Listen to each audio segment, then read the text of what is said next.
What would you do if all of a sudden over the next 7 days you lost your ability to walk? Our next guest, Lee Chambers, is going to tell us all about his incredible journey. Let's cue the intro and we'll get right to the interview.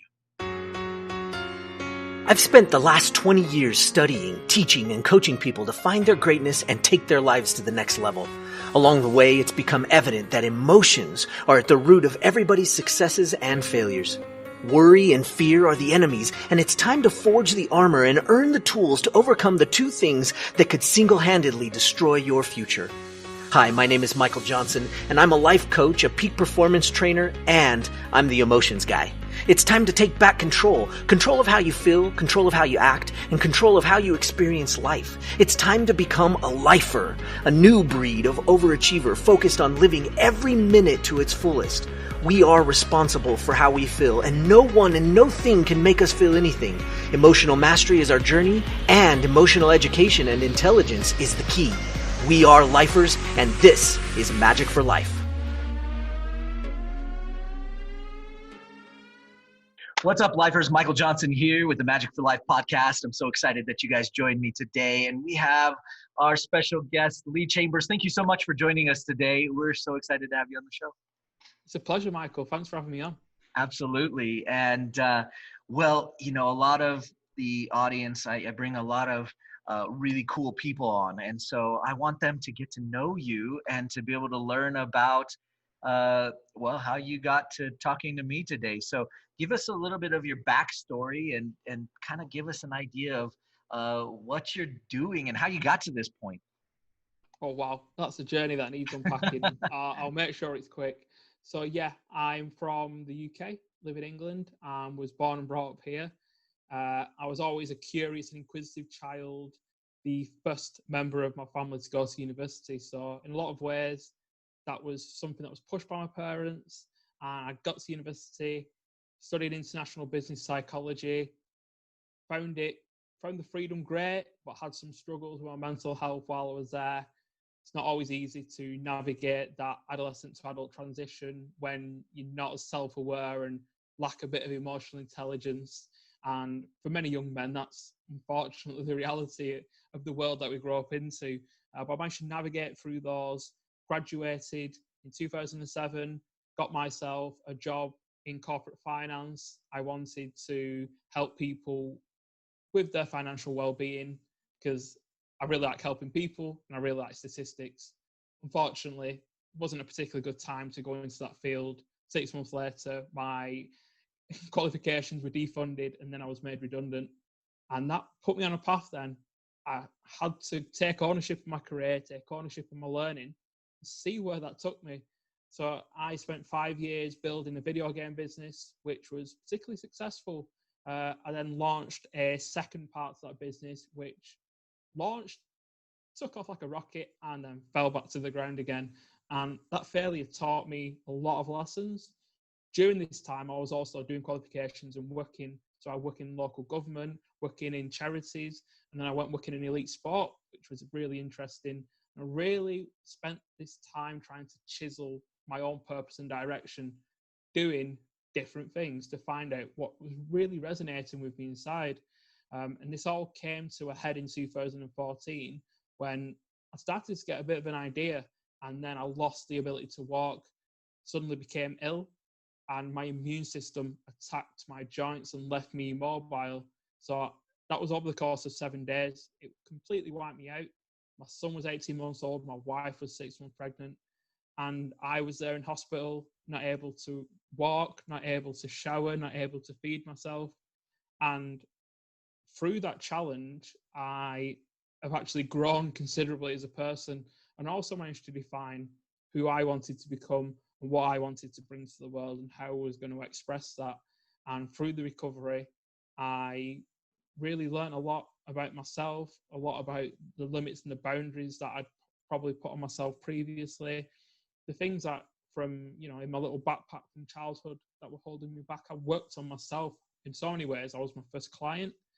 And then over the last few years, I've been on a mission to come off the medication that controls my disease, with the simple reason that it's not very pleasant. And I wanted to, again, have ownership over my own health outcomes.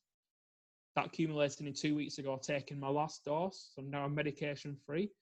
That leads me to today, where I go into organizations and work with individuals to help them understand around how to define your own authentic expression and direction, how we can look to optimize our energy through sleep, nutrition, and movement, and then looking at how we work psychologically and beginning to understand the beliefs that hold us back, the habits that don't serve us, and how we can start to rewire those to give you incredible more momentum in the direction that you desire to move in. And in organizations, they do a similar thing, but we look at making a business more purposeful, looking at how leadership can be more conscious and how that then relates to high levels of employee well-being, engagement, and generally a happier, healthier business in general. My goodness. that's I'm sure that's the short version of. That's the short version. Holy cow. There's so many things. I'm going to jump in and start asking some questions because I'm sure our audience is going, wait, what? Like, what happened there? I come from a background of being a dancer. I was a dancer my whole life, a ballroom dancer. And I can't even fathom having the ability to walk gone within 7 days. I don't think I even have any sort of representation of what that could possibly be like. What in the heck was that like? So, I mean, to try and unpack it, in the previous year, the business had grown significantly. I had got married. I bought my first house for my wife. My son was born. I went on honeymoon. I cruised around the Caribbean, holidayed in Florida. From a societal point of view, life was lovely. And then my wife was 6 months pregnant with my daughter. I'd just turned 29. So I was thinking, okay, so what crazy things can I do before I'm 30 and the father of 2, and I have to be sensible-ish? And then it really started. My wrist swelled up. So it went to the size of a football. It was massive. And I was like, oh. And I thought, have I banged it? Or have I just used the computer too much? But I knew that it was a bit of an issue. But this was on a Friday, and in England, there's no Medicare or anything over the weekend. They're not open. So I thought I'll wait till Monday and go and see the doctors.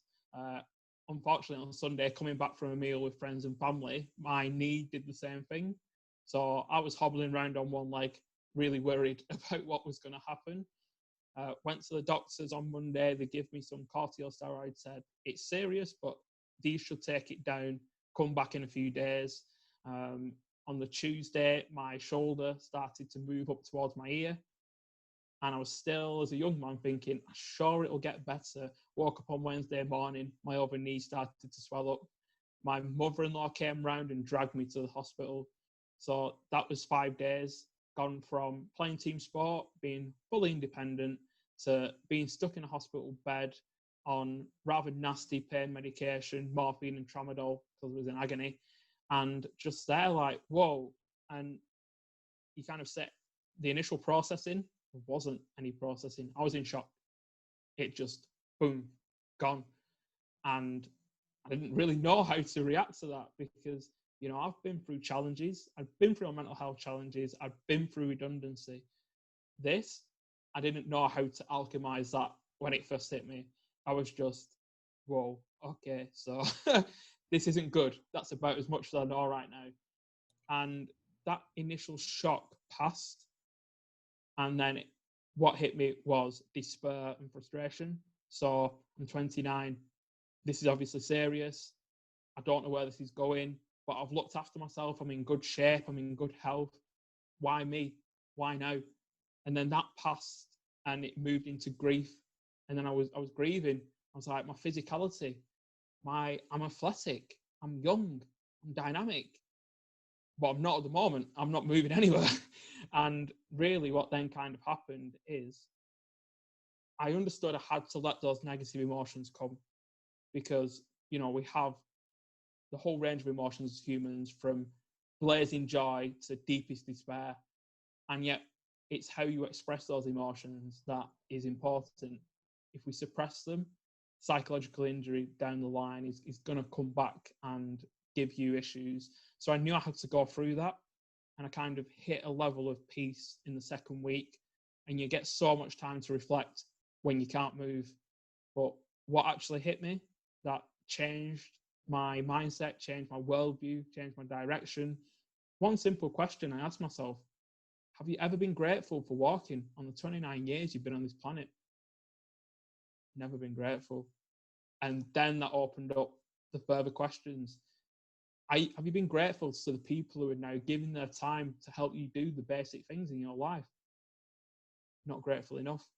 How about the fact you were born and brought up in the UK, never been hungry, never been homeless, free education, free healthcare, freedom to set up a business, opportunities to work in different industries, opportunities around every corner.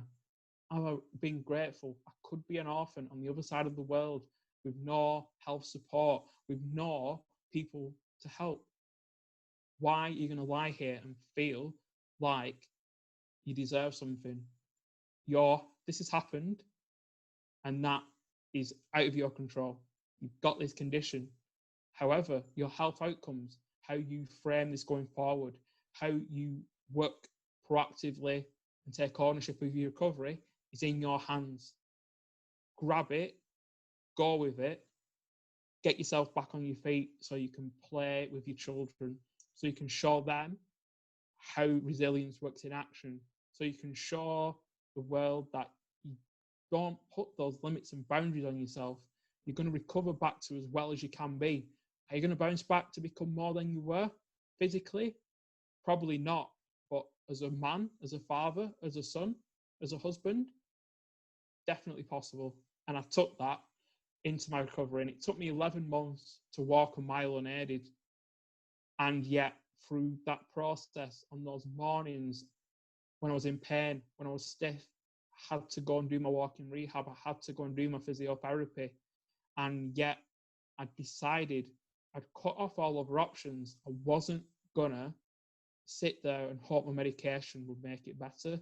I was going to be proactive in every element, really attack the disease as much as it's attacking me, and really go and push on. And I decided I'm not going to do what I feel. I'm going to do what I want to become.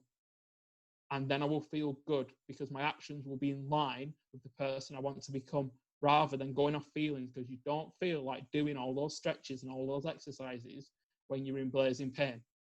And yet, getting that consistency by taking my actions off who I wanted to become helped me stay consistent. And I was determined that I was going to be walking by the time my daughter was. She was born not long after I was discharged. That was an incredible motivator, a power of why, a reason to keep going.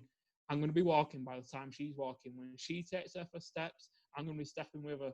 And that power of why, along with the power of the will, along with the plan to do it, fused together, it got me back on my feet. And then that really started the journey. If I can bounce back from this, then what else can I do? How can I help other people to get to that point? That's it's just unfathomable. I mean, it just, everybody thinks that they're untouchable, and I think we grow up that way, as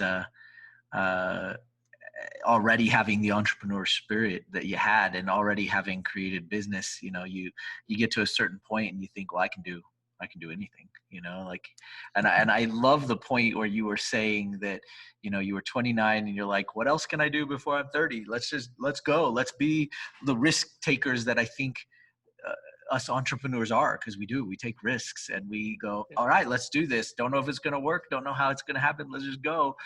And then something like that happens, and it sort of like jolts you into such an interesting space. You said that you got to this point where you really were grateful for walking, and you may, it's something that we generally take for granted, because you just do it. You don't even think about doing it. You command your body to go and it just goes. Yeah. And, how can someone who hasn't had those tragic accidents or those tragic events happen to them, how can they come back and actually embrace that gratefulness and that graciousness, even though there maybe isn't a challenge to sort of uh, push that along? How can they go and do that? Because I think a lot of times it's about, you hear, oh, you should be grateful, or you should have gratitude, and I think people go, yeah, I should do that. That's a really good idea, and then something tragic like that happens, and you can find that connection to that gratitude about things that are uh, easily taken for granted. So what would your suggestion be for those that maybe haven't had a tragic incident, something that was really challenging, like you went through? How can they embrace that gratitude and gratefulness? Yeah, so I think in a lot of ways it comes down to the fact that human beings are, by nature, love things that are novel and new, and that shifts very quickly. Something is new, it's great, but then it just becomes that again. And in terms of cultivating gratitude when you haven't had to go through crisis and suffering, the actual best way is to take a two-pronged approach. So firstly is to start to reflect on the past and realize the positives that have come from situations you've been in. It's actually more powerful if you look back on your failures instead of attaching emotion, like we quite often do to those failures. Go into it neutrally, pick it apart. What you'll actually find is you've not failed, but a process has failed, a system has failed, something has not been executed. And you unpick that and realize there's lessons for the future, things not to do again, things to maybe do differently. But in every failure, there's a tiny little bit of treasure. And I like to almost frame it in that most oysters end up in the restaurant getting eaten. And yet there's a few oysters out there who've been attacked by a parasite. They've been irritated, they've been made uncomfortable, and the future's become uncertain. They're the ones that create the pearls, that little bit of treasure. And in every failure in our lives is a little pearl, a little bit of treasure that you can be grateful for, that you can take forward to the future. And it's actually important that instead of ruminating on past experiences that were negative, we actually remove that negativity and reflect.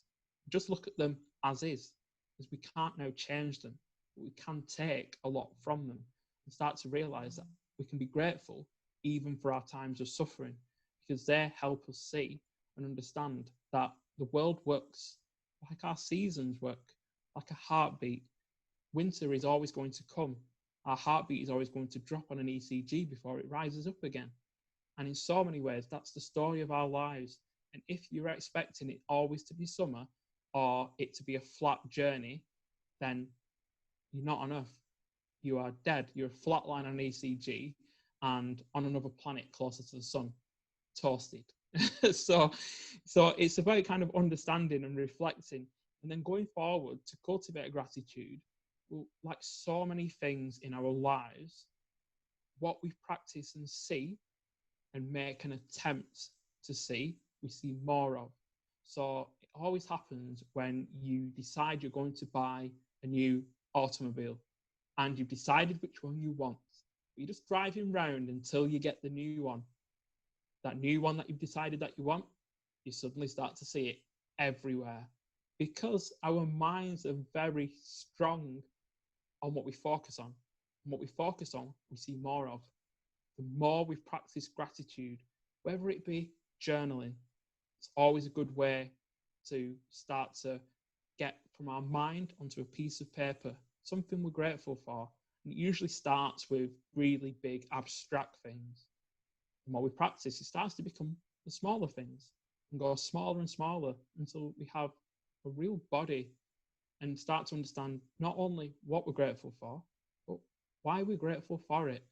And a little tip that I quite often use and like to use with my own clients is stopping at red lights when you're driving is generally a negative experience.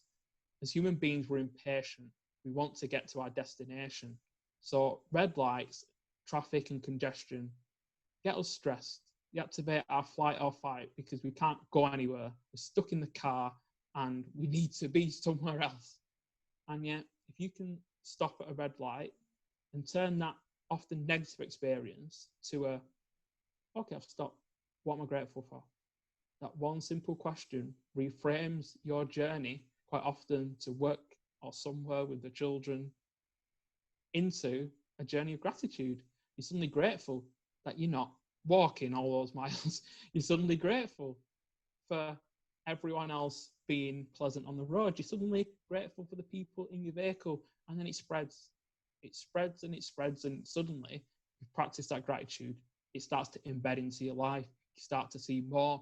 You start to become happier, and you start to change your mindset to see things through a more positive lens. You start to judge people less. You start to build rapport easier with other people. You start to think more empathetically, and you just see the world with a bit more hope and a bit more optimism. And that, in so many ways, rubs off on other people, spreading a little bit of love around the world. I love that. That's, you know, as you were talking, you said you would go into a situation that you needed to find gratitude, and you'd go into it neutrally without emotion so that you could pick it apart. How have you found in a good way to go in neutral without taking the emotions, or at least removing the emotions, so that you can look at it with logic and with an ability to actually find the things you need to adjust and work on? It quite often helps to try and journal it down, because what journaling does is we tend to think, and our words in our thinking quite often frame our emotion, and it's cyclical, and it's challenging to think. What we can actually do is get a lot more clarity if we write it down. Then we can actually see if the way we're approaching is more ruminating rather than reflecting. And it almost helps to kind of look at that in a way where we quite often, deep down, know why things went wrong. But as human beings, we don't like to admit that things have gone wrong, because society says that failure isn't good. You should fear it because it defines you. And it doesn't. It's our biggest lesson, our biggest challenge. And failure, again, as entrepreneurs, it's what gives us the data and the experiments to actually build something that starts to change the world. And without data, it's really difficult to appraise anything. I mean, when you're a baby, you don't just give up walking because you fell over. When you're a child, you don't give up riding your bike because you fell off it. And again, as an adult, just because something went wrong the first time, well, time to try plan B. Plan B doesn't work, try plan C. Plan C doesn't work. Why didn't plan B work? Let's have a look. And it's like, really, life is one big experiment, and our emotions are incredibly powerful, and yet they quite often block our ability to distill things down and look at things more objectively. And sometimes it does require you to start writing, or to actually not look at it right now, but consider another time when your frame of mind is slightly different, slightly more open, slightly more objective. Approach it then. See, again, sometimes we can probe in and it's not the right time. And yet, as we start to practice that, practice reflecting, like anything else, our brain's a muscle. Reflective practice is a muscle. You train it, you do a little bit. Don't try it and decode every memory you've ever had in one day. It will feel like death. But do a little bit. Just do it bit by bit. You know, Right. a few minutes, just looking back and thinking. Because again, many of us live in the past. The past is gone. It's the result of many decisions prior to that. Where you are today is a result of your past decisions. And yet, those decisions can give you a really good compass for where you want to go for your future decisions. It's just about utilizing that and understanding that we can't change it. And yet the past is an amazing source of data for us to write our own story going forward. You were mentioned earlier about what you focus on, and that you're going to get the things that you're focusing on. And so I'm curious, over the last 5 years, and you've been making tons of progress and doing all sorts of cool things. So over the last 5 years, what has been your primary thing to focus on, and how did you maintain that focus? Yeah, so I had two really big focuses. After I got back walking, my two main focuses were to come off medication and to spend as much time with my son and daughter as I could before they started school.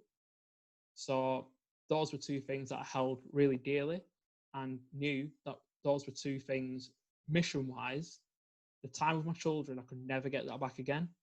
And to get off medication was another way that I could prove that I could push the boundaries, but also my own longevity and my own health span, because medication that dampens your immune system, really not good for your long-term health prospects. So that began with me spending 3 years tracking ingredients in and out of my diet and how they affected me. Stacks of journals. How did I feel when I ate it? Half an hour after, 2 hours after. I now know exactly what ingredients energize me, I can tolerate, drain me, set off my inflammation. And yet again, with practice, all of a sudden, the body is an amazing feedback loop. Yet in the modern world, we just walk around on autopilot and we very rarely listen to it. Our intuition in our mind is incredibly powerful. Our physiology feedback just tells you what your body wants and what your body doesn't. And yet that acuity, we lose it in modern urban environments that are designed to, stimulate us, pull our attention around, and completely knock our senses out. It's not really designed for that. So you have to go back and switch it on. And for most people, they don't really have a burning desire to start journaling what they're eating for years. I did.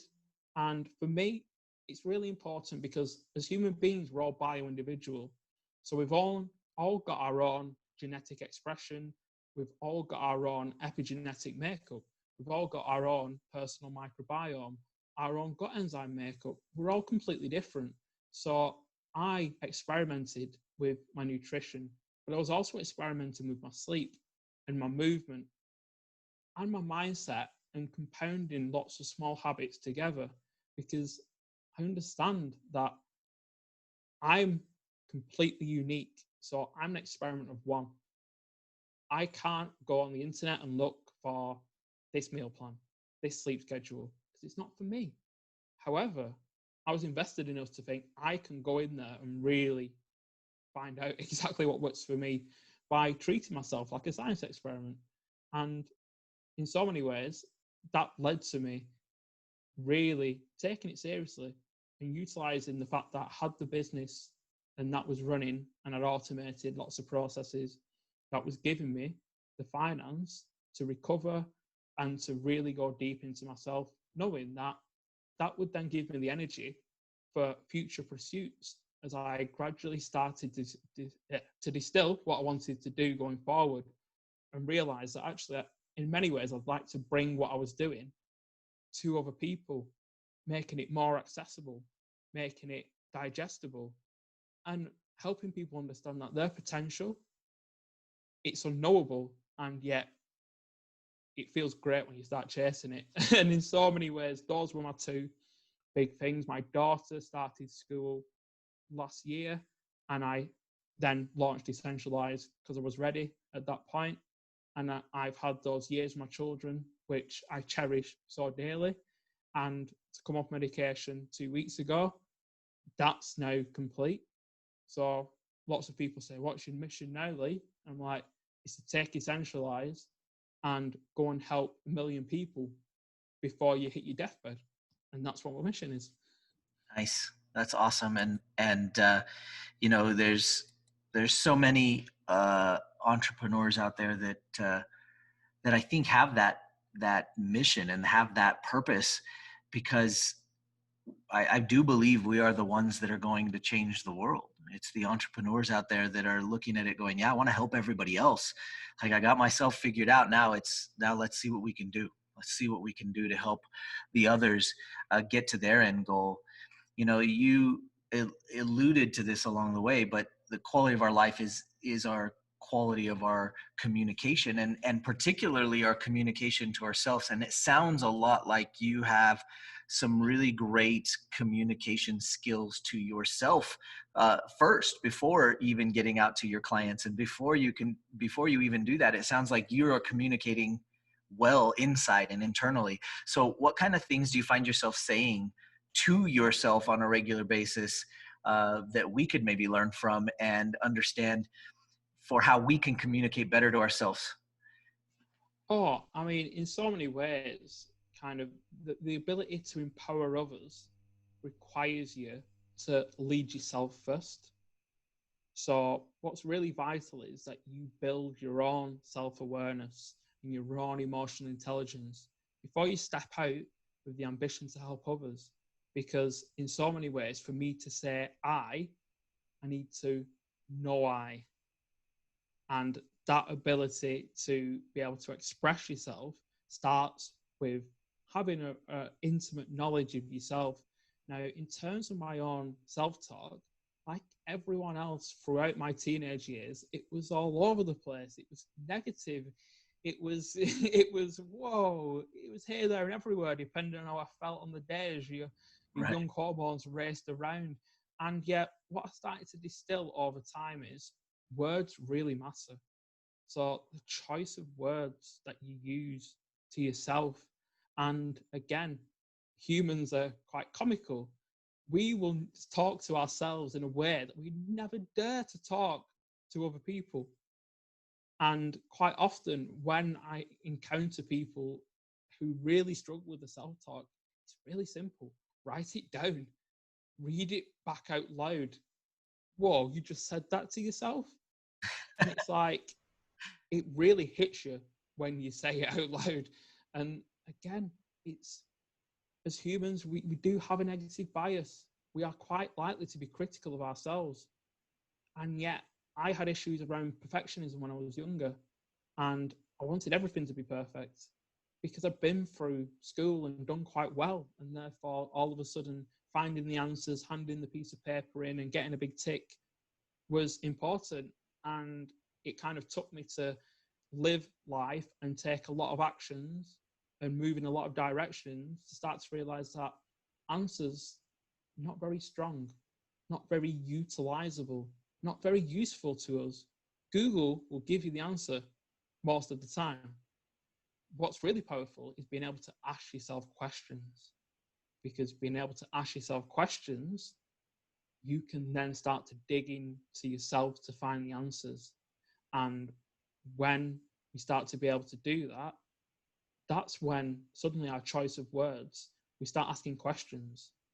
And at first, our questions don't always get great answers, because if we ask a poor question, we're going to get a poor answer. And yet, what starts to happen is by practicing asking ourselves questions, we start to get better at our wording, we start to get more powerful. Like so many things in the human condition, if you practice it, you start to become a bit better. It takes time. It's not something that's going to happen overnight.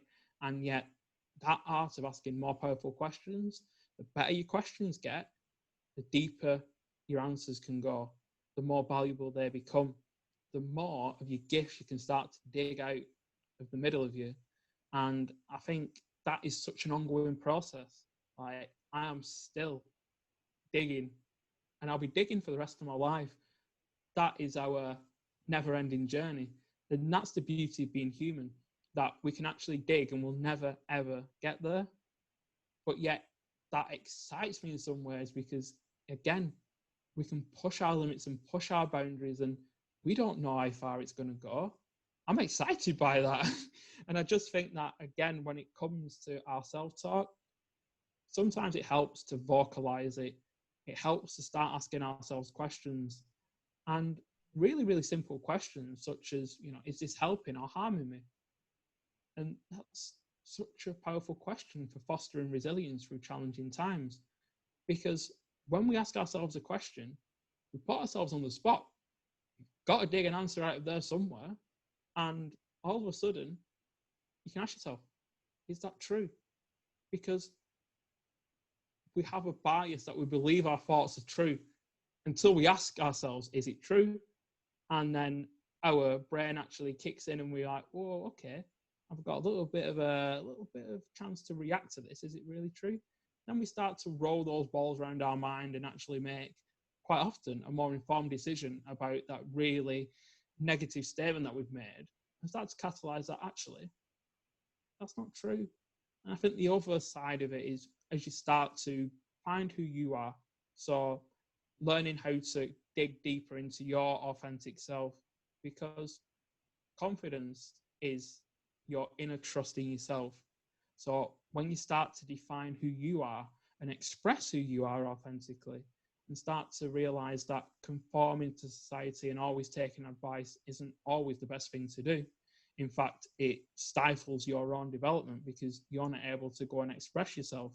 And I quite often say, finding that purposefulness within you, finding what missions you need to undertake, that is you becoming the author of your own life. And being authentic, the root of the word authentic is author. So to be authentic, you must start to write your own life. And that comes from going out there, finding what resonates with you, finding the bits from the past that resonate with you, unpicking them, because again, all your previous actions, and as you reflect on them, you start to see the underlying themes, the patterns, the things that keep coming up where you enjoy things and where you don't enjoy things, knit them all together with the action you take in the future, and that starts to become a guiding light for you to really align with what you want to do. Once you're aligned on that path, you're going to have a lot more resilience for the obstacles, for the challenges you face. You're going to feel and wake up in the morning like you got a mission to do. That is incredibly powerful. And when we have that, suddenly the negative self-talk is drowned out by the power of you moving forward and making that bit of progress. Because it's very difficult to argue with yourself when you're on a mission, your head's up, and you are moving towards something that fulfills you and makes a difference to you. It's really great when we can hit those moments, right? And when we can find those spaces, but it's so important that the other entrepreneurs that are listening to this show, all of our people out there, that they understand that that's why you need a coach. You wouldn't be an athlete without a coach. You wouldn't do just about anything without a coach. And it's those moments when we don't naturally go into that space that we need the most help. And it's important that people have someone like you to be able to help them through those moments, because it's easy to look at it from the outside and be able to come back in and go, okay, yeah, let me help you, because it's just a small shift. You've had so many instances where you would have had to deal with this. But for the next question, we all deal with worry and fear, and even just from your story, I can only imagine. But how have you learned to manage and control worry and fear from your experiences, and now from working and coaching other people? How have you learned to do that yourself? Yeah, so in so many ways, the world we live in today, our fear and anxiety, it's there for a reason. And again, fear and anxiety signals certain elements. Quite often nowadays, it's signaling that we're moving into growth, because uncertainty is scary. Discomfort makes us anxious, and having those experiences, it's important, because again, if we lived in a world where we were always, on one side of the spectrum, it would be detrimental to us. And yet, I do a lot of work around the fact that in society, people believe that courage and bravery is the superhero running into the burning building, saving the town. making the baddie go away. Courage isn't making the baddie go away. The root of the word courage is to speak one's heart by telling one's mind. And what courage actually is taking very small steps outside your comfort zone to do something which is courageous for you, that makes you a little bit scared, that fills you with a little bit of fear.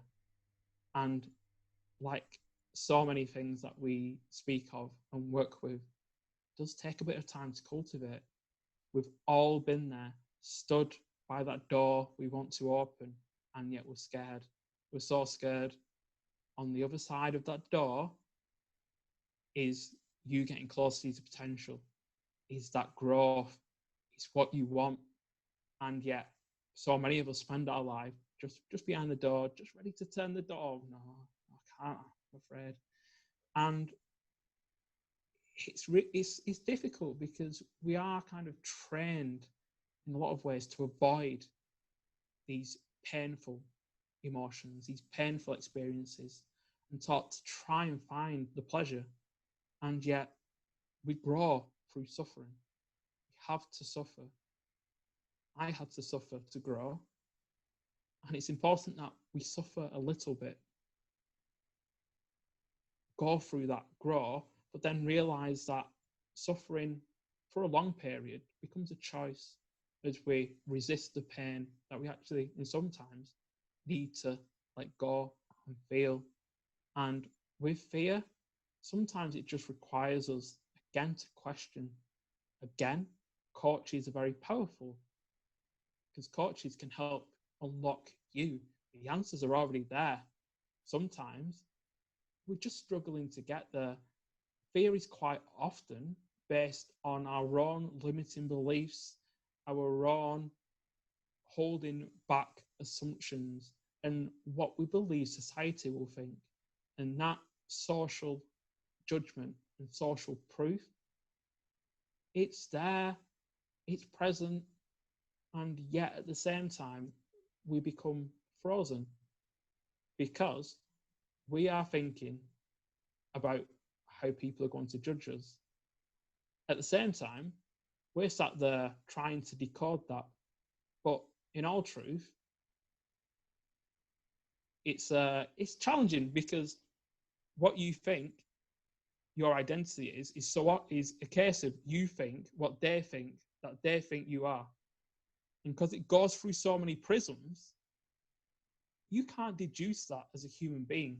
And that's why it's absolutely vital to actually learn who you are first and express that rather than this lovely prismatic guessing game that we quite often play, because that causes us to become scared, to start to second guess ourselves. It's very much easier to step through that door of fear when you have that intense trust in yourself, because you know that you have to approach these things sometimes. Yeah. And knowing thyself, right? That's all the way back from Socrates. You Exactly. know thyself. You got to do that. And yet we spend, at least I see a lot of the world spends so much time not. It's about knowing other people. It's about knowing other things, and they forget the first part. And honestly, I wish they taught it in school. I wish they taught that there should be a master's class on, or at least a class like math, science, and English about know thyself. And Yep. That should follow us through from the beginning, because we would be in much better shape if everybody understood themselves from a much better perspective, like you alluded to. I want to jump into what I call my speed round. So it's just to let everybody kind of get to know the raw Lee, right? So here's how it works. We're going to be talking about emotions, and really I'm just looking for an emotion. And what I'm going to do is give you some categories. And in each of those categories, when things are going well, what's your go-to emotion? And when things are going bad in that category, what's your go-to emotion? Yeah. Right. So it'll make sense as we go. Yeah. So first off, when in business, when things are going well and everything's working, what's your go-to emotion? Actually calm. Nice. And when things are going poorly in business and it's not going the way you wanted to, what's your limiting emotion? I think it's frustration. Okay. And how about in partnerships? When you're in partnerships with other people, business-wise, what's your go-to emotion when things are going well? Joy. Okay. And when they're breaking down and things aren't good? Silence. Okay, all right. And what about in coaching? You do a lot of coaching. When you are the coach, when things are going well, what's your go-to emotion?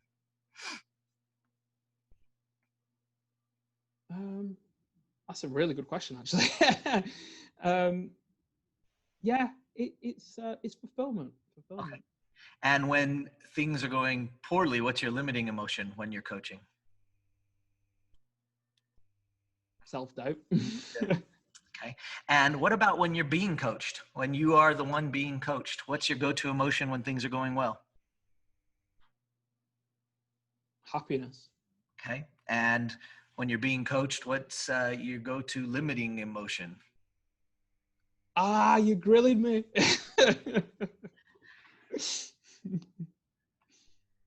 All right. And how about in relationship? In your relationship, you've got your kids and you've got your spouse. And what's your go-to emotion when things are going great? Like resonance, like connection. Okay. And when things are going poorly, what's your limiting emotion? Impatience. Okay. And lastly, you have children now. And so what's your go-to emotion when things are going well with your children? Excitement. Okay. And limiting when things are going poorly? Exasperation. Nice. Okay, that's it. That's it. It's just a lot of fun. I love to ask all of my entrepreneurs and guests to come on and do that speed round because we get to know you, and I feel like so often we try to be the superheroes. We're trying to be the ones that know everything because in our thing and the thing that we're trying to do and change the world with, we tend to put on that superhero cape and we have to know everything. And I think at times we believe that to ourselves that, oh, we're not, we can't be vulnerable and we can't accept who we are. But I feel like when we can share that with other entrepreneurs, that they get a step closer to being able to actually be the superhero because of that self-awareness that you talked about. Lee, I am so thankful that you joined me today. But before I let you go, I want to make sure that the audience knows how they can find you, learn more about you, take part in the things that you're doing because you're doing some incredible things. So how can they connect with you? How can they find you? What projects are you up to? Yeah, so I'm currently writing a book that'll be released in November called How to Conquer Anything, and that will be available on Amazon and other good online bookstores for yourselves. And if you come to my website, which is essentialise.co.uk, you can read my blog there and also find out a bit more about the work that I do. And I'm also across all the socials at Essentialise Coach. Awesome. That's so great. We are so happy to have you. We're going to put those links in the descriptions and make sure you go click on those links and check out Lee. Thank you so much for joining us today. It was a pleasure to get to know you and for our audience to get to know you. And I just really am thankful that you joined us. Thanks so much. Thank you, Michael. Happiness is a choice. Sadness is a choice. All emotions are a choice. Sometimes doing our emotions doesn't seem like it's our choice, but it is. You have control. You are the captain of your ship, and you must learn how to be the best captain you can be. Let me show you how. Pick up your free copy of my new book, Every Minute, at everyminutebook.com.